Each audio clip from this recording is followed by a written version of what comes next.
Allez, encore un. Bonjour et bienvenue dans notre émission. Vous êtes-vous déjà demandé combien de sucre vous preniez tous les jours avec votre café?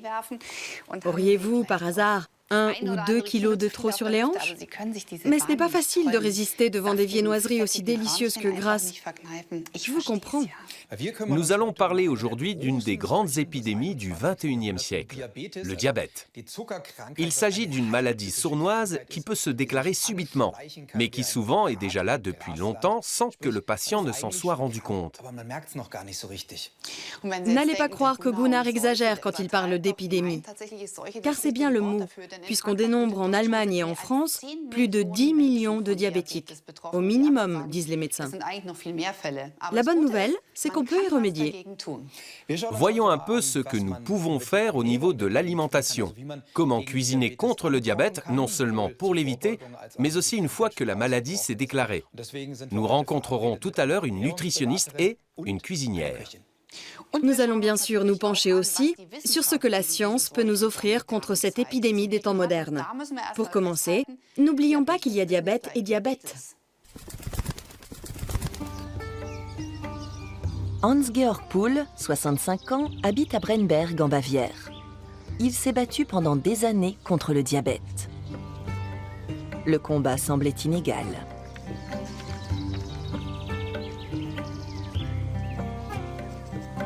Là aussi, c'est Hans-Georg Pohl. Le surpoids fait figure de déclencheur numéro 1 de la maladie. Hans-Georg Pohl avait ce qu'on appelle un diabète de type 2, la forme la plus courante de cette pathologie. Personne dans la famille, que ce soit les grands-parents ou autres, n'a jamais eu de problème de diabète. Petit tour à Hanovre, où habite Léa Boverman, âgée de 16 ans. Elle avait 1 an et demi quand ses parents ont eu le diagnostic, diabète de type 1. Son organisme détruit les cellules chargées de contrôler la glycémie. Il faut bien dire que le monde s'est écroulé. Il fallait mesurer à heure fixe le taux de glucose de Léa pour savoir quand elle pouvait manger.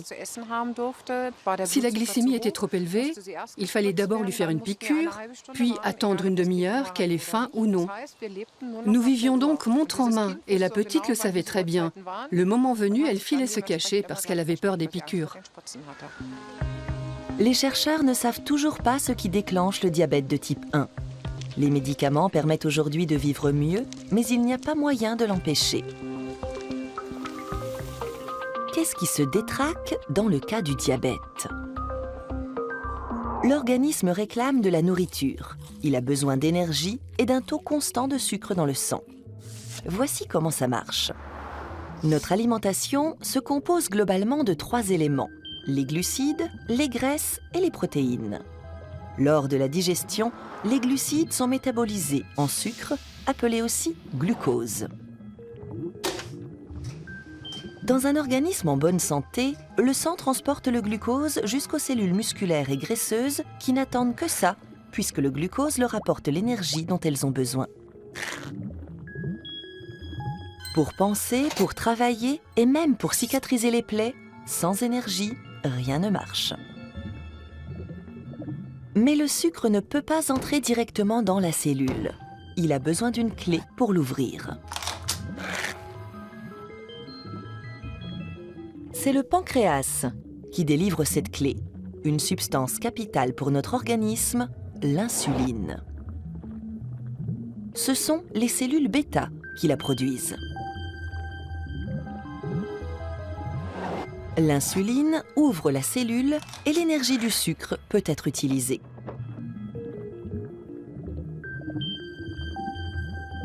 Tant que ce principe fonctionne, tout va bien. Le pancréas fournit autant d'insuline qu'il en faut au sucre pour entrer dans les cellules.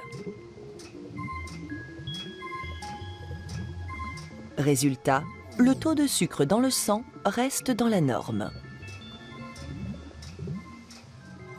Chez les diabétiques, cela ne marche plus. Le pancréas ne produit plus suffisamment d'insuline pour apporter le sucre dans les cellules. Il s'affaiblit de plus en plus. Résultat, le sucre non utilisé reste dans le sang. Et la glycémie augmente.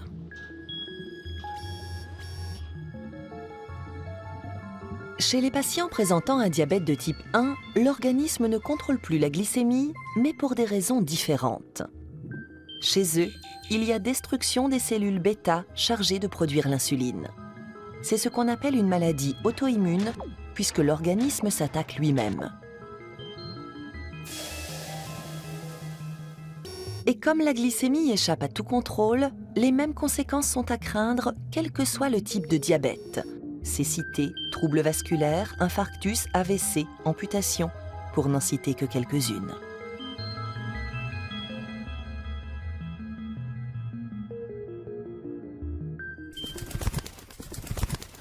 Voyons maintenant comment agir contre le diabète via l'alimentation. Christine Leicht, de l'Université de Munich, va nous expliquer quels sont les produits bénéfiques. Oui, Elle nous attend. nous allons la rejoindre tout de suite pour un petit cours de cuisine. A priori, les termes « recettes pour diabétiques » n'évoquent pas spontanément les péchés capitaux où l'on se lèche les doigts et se bombarde mutuellement de crème fouettée. Mais voyons un peu quel miracle la grande cheftaine Graziella Cucchiara va réaliser avec les produits de Christine Leicht. Je vais chercher de quoi te bombarder. Tu trouveras bien.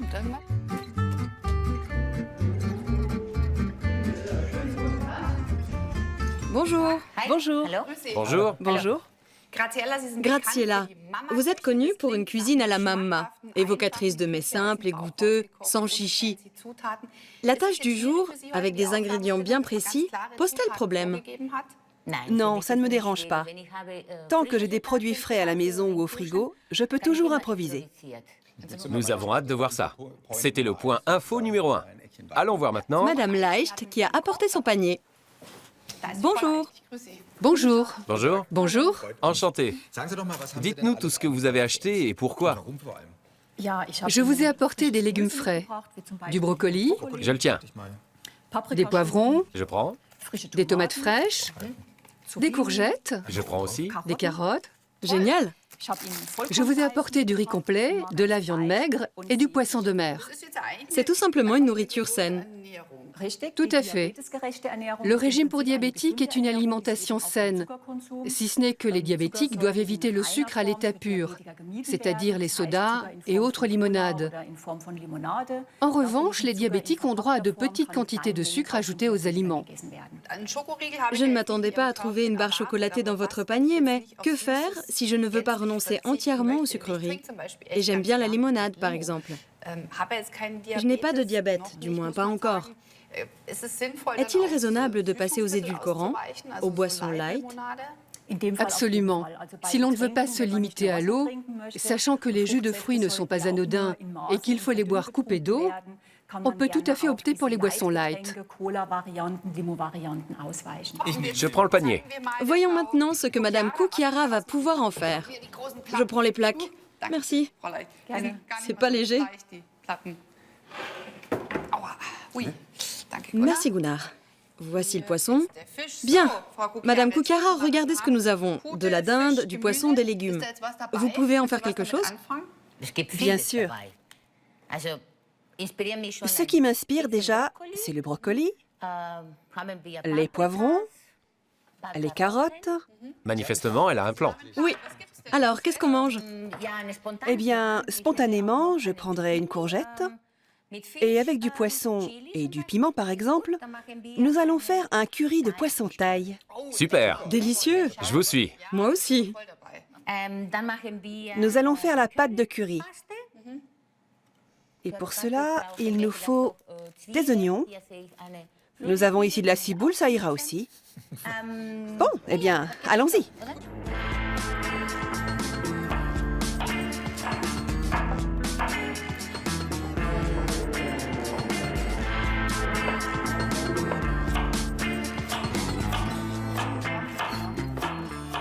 Pendant que nous attaquons le diabète à coups de cuillère à peau, nous allons vous montrer comment les chercheurs s'efforcent de maîtriser cette épidémie.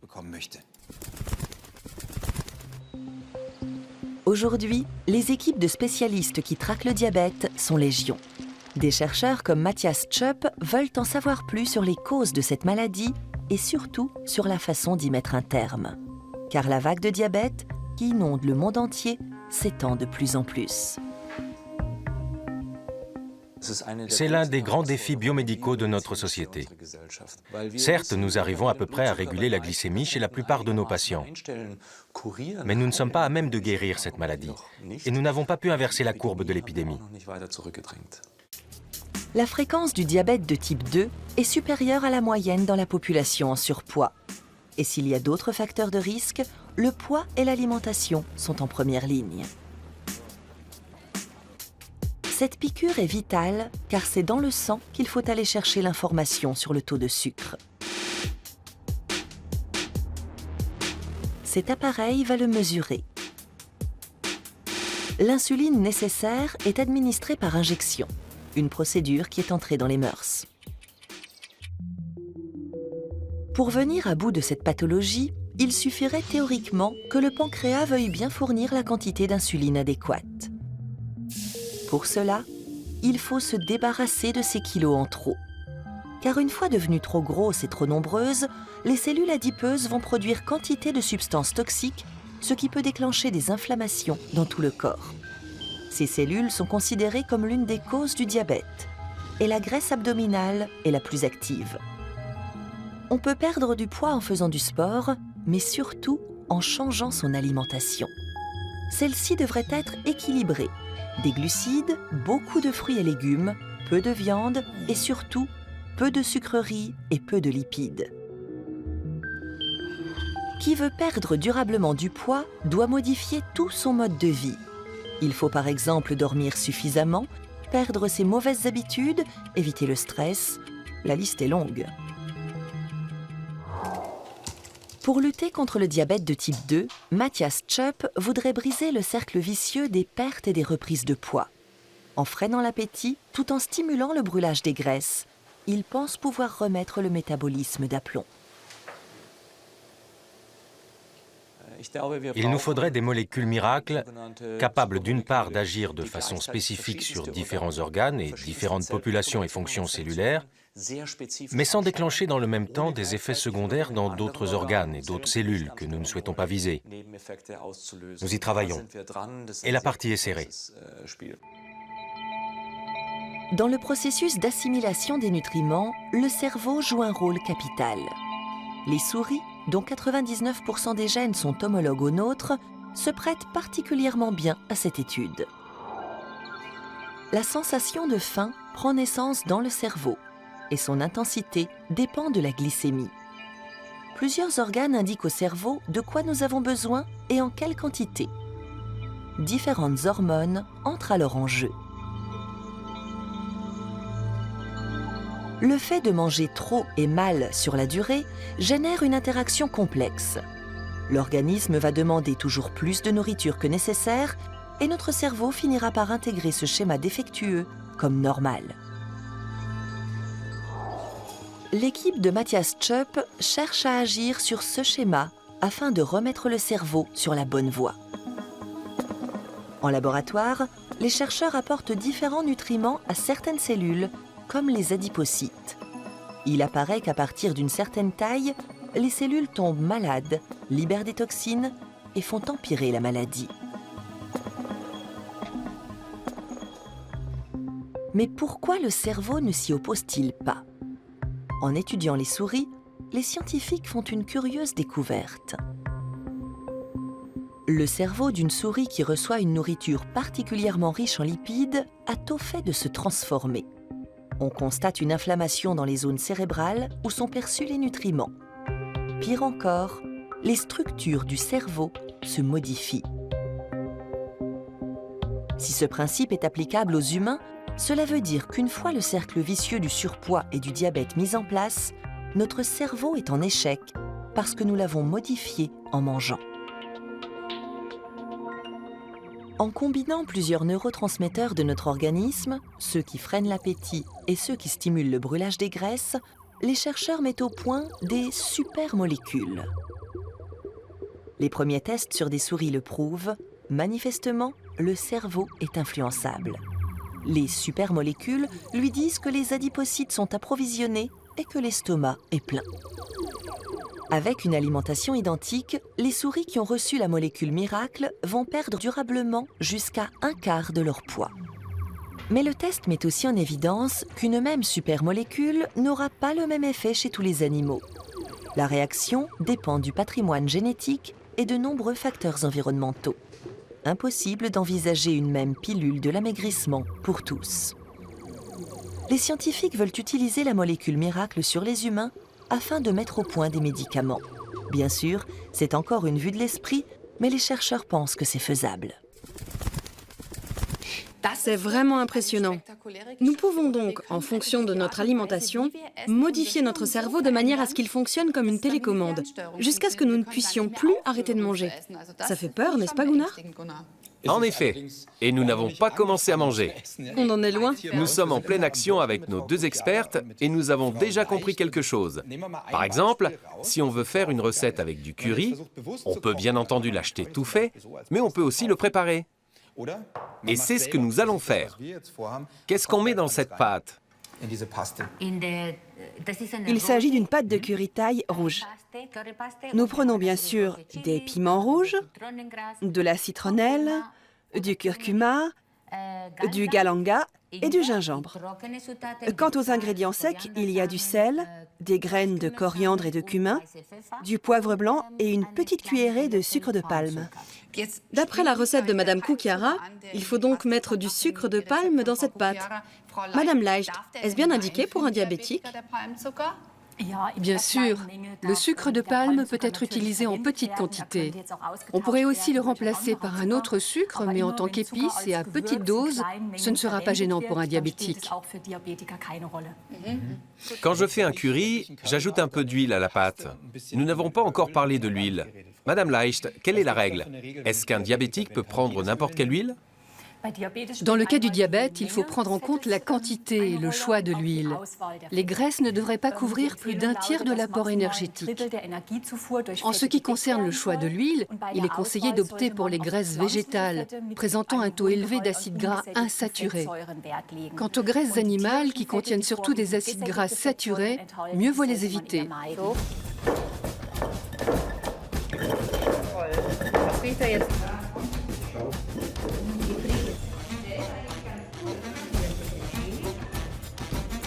Je prends le relais.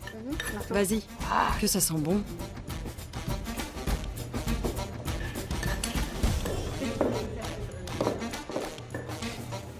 C'est de la cuisine pour diabétiques, mais tout le monde en mangerait. Comme quoi, la prophylaxie n'est pas forcément synonyme de renoncement. Cela dit, une fois que le diabète s'est déclaré, manger comme ça ne suffit plus.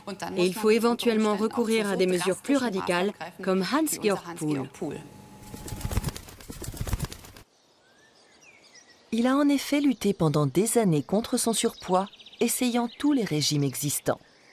En vain, son diabète continue de s'aggraver. Arrive un jour où Hans-Georg n'en peut plus. On se sent happé par le vide, on finit par baisser les bras et par demander au médecin s'il n'y a pas d'autre solution. Il décide de se faire enlever l'estomac, une intervention très contestée. Il s'agit de ne garder qu'une petite partie du haut de l'estomac, laquelle n'aura besoin que de très peu de nourriture pour être remplie. Ensuite, une anse de l'intestin grêle est directement connectée à ce mini-estomac. La nourriture arrive donc plus vite dans l'intestin grêle, où la digestion continue. Le plus intéressant, c'est qu'au bout de 15 jours, je n'avais plus besoin d'insuline. J'ai été hospitalisé une dizaine de jours, puis je suis rentré chez moi et j'ai commencé à mener une vie tout à fait normale.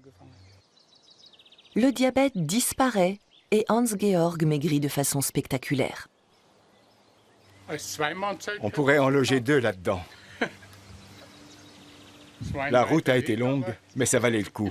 J'ai retrouvé la santé. Mais comment une opération aussi radicale vient-elle à bout de la maladie?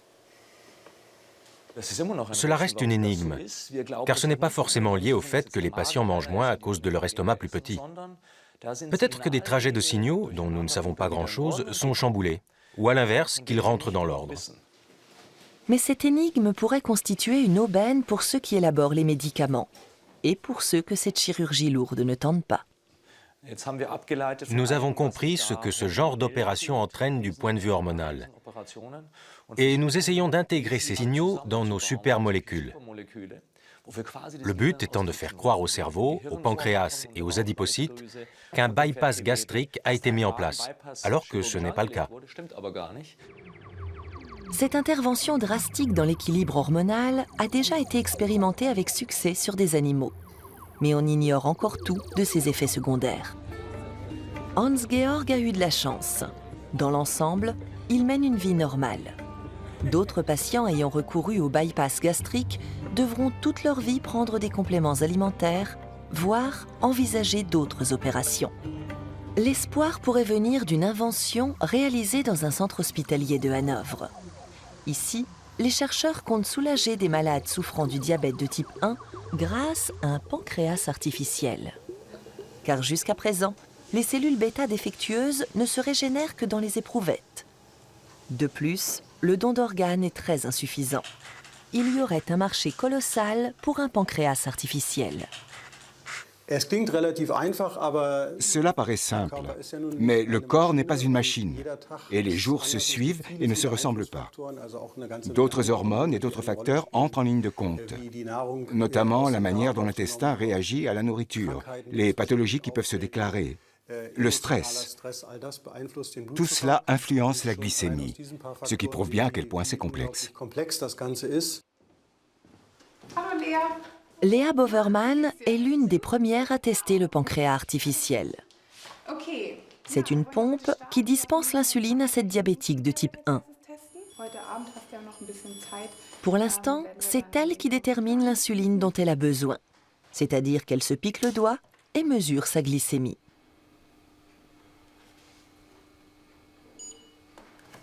À l'avenir, cela doit changer. Sur son ventre, un nouveau capteur va mesurer le taux de glucose dans le tissu graisseux. Le capteur communique le taux à un ordinateur qui calcule de combien d'insuline la jeune fille a besoin. Les premiers tests ont lieu de nuit, quand le taux de glycémie risque de chuter dangereusement. Bonne nuit.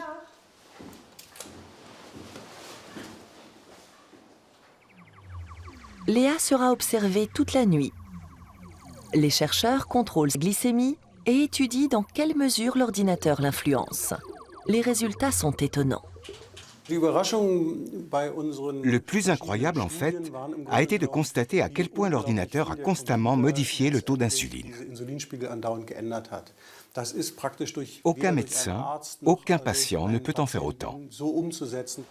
Pendant la phase de test, le pancréas artificiel fonctionne de manière fiable, ce qui soulage considérablement la patiente. C'est vraiment rassurant de savoir que je vais me réveiller le matin avec un taux satisfaisant, sans avoir peur de mal commencer la journée. Ce système doit être mis sur le marché en 2016. Et théoriquement, il pourrait aussi faciliter la vie des diabétiques de type 2. Mais cela ne supprimera pas la maladie. Le mieux est de vivre de manière à ne laisser aucune chance au diabète. C'est pourquoi bien des spécialistes réclament des plans anti-diabète à l'échelon national et des mesures radicales comme une taxe sur les graisses et un étiquetage simple des denrées alimentaires. Le diabète nous concerne tous et chacun doit s'impliquer. Veillons surtout à bien éduquer nos enfants car la prophylaxie sera toujours la meilleure arme contre le diabète de type 2.